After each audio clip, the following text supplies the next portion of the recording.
1 Samuel 10. Samuel took the flask of oil, poured it out on Saul's head, kissed him, and said, "Hasn't the Lord anointed you ruler over his inheritance? Today, when you leave me, you'll find 2 men at Rachel's grave at Zelzah, in the territory of Benjamin. They will say to you, 'The donkeys you went looking for have been found, and now your father has stopped being concerned about the donkeys and is worried about you, asking, what should I do about my son?' You will proceed from there until you come to the oak of Tabor.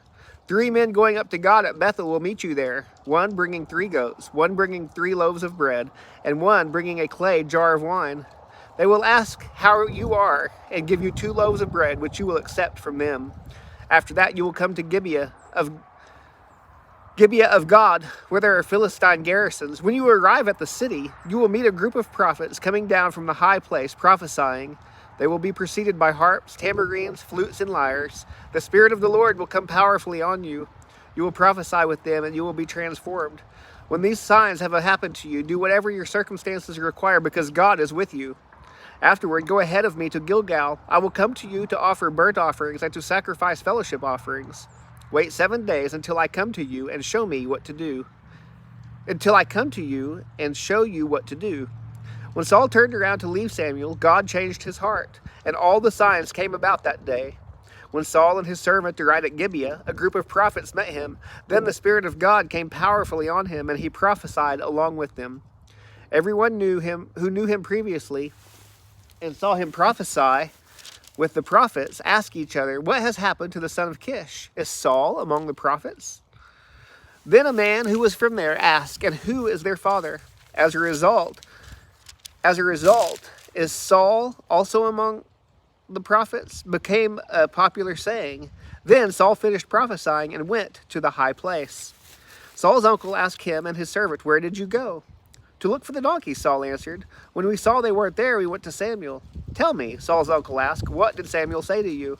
Saul told him, "He assured us the donkeys had been found." However, Saul did not tell him what Samuel had said about the matter of kingship.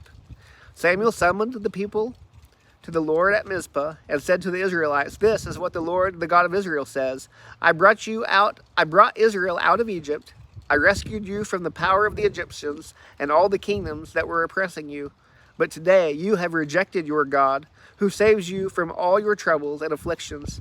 You said to him, 'You must set a king over us.' Now therefore, present yourselves before the Lord by your tribes and clans." Samuel had all the tribes of Israel come forward, and the tribe of Benjamin was selected. Then he had the tribe of Benjamin come forward by its clans, and the Matrite clan was selected. Finally, Saul, son of Kish, was selected. But when they searched for him, they could not find him. They again inquired of the Lord, "Has the man come here yet?" The Lord replied, There he is, hidden among the supplies." They ran and got him from there. When he stood among the people, he stood a head taller than anyone else. Samuel said to all the people, "Do you see the one who the Lord has chosen? There is no one like him among the entire population." And all the people shouted, "Long live the king." Samuel proclaimed to the people the rights of kingship. He wrote them on a scroll, which he placed in the presence of the Lord. Then Samuel sent all the people home. Saul also went to his home in Gibeah, and brave men whose hearts God had touched went with him. But some wicked men said, "How can this guy save us?" They despised him and did not bring him a gift. But Saul said nothing.